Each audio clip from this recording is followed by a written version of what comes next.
So we left off talking about the reforms of Alexander II following the failure of Russia in the Crimean War.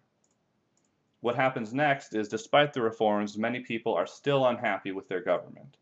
Liberals want to have an elected legislature, and radical socialists want to have even more revolutionary changes.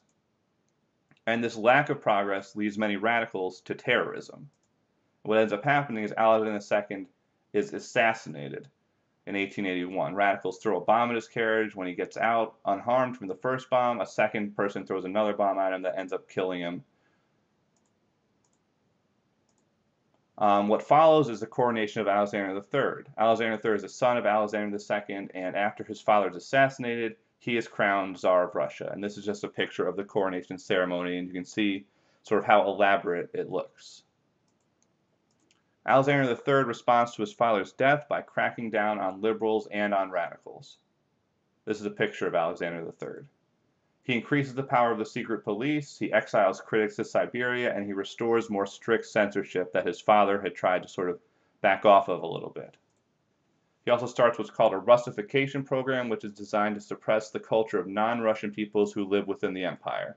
He insists on one language, which is Russian, and on one church, which is the Russian Orthodox Church. This leads to persecution, especially of Poles, of Ukrainians, Finns, Armenians, Muslims, and Jewish people. Many Jewish people have been added to the Russian Empire after the Congress of Vienna in 1814, when Russia takes over Poland, which had a very large Jewish population.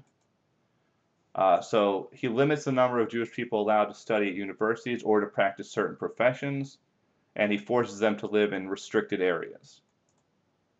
And this official persecution encouraged pogroms, which are violent mob attacks against Jewish people.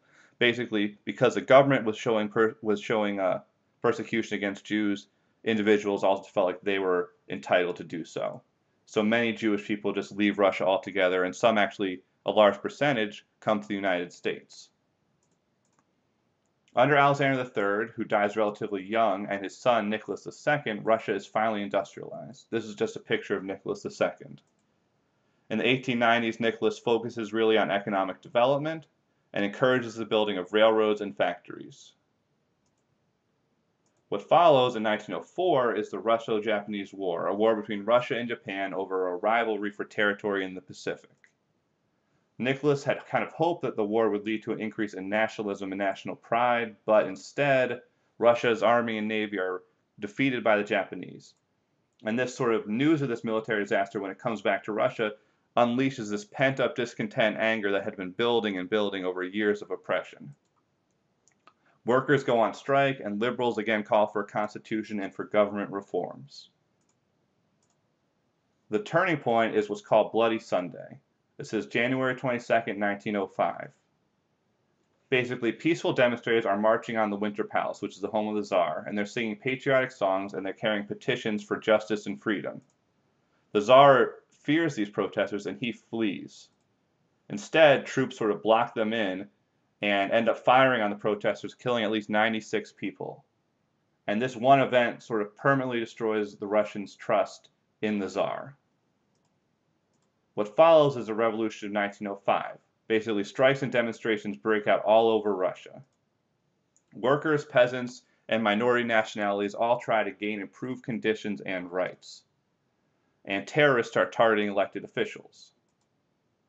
Nicholas II in response is forced to announce sweeping reforms to the government.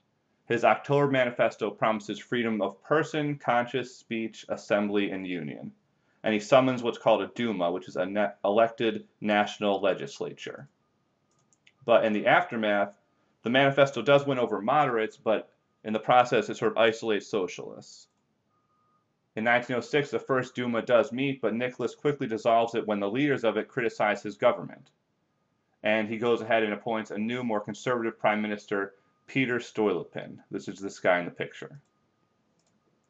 So Stolypin initially starts to restore order through arrests, pogroms, and executions, but he realized that Russia needs reform, not just repression. So he introduced some moderate land reforms to win back peasants, but the reforms again were too limited and many Russians were still unhappy, and Stolypin himself was assassinated in 1904.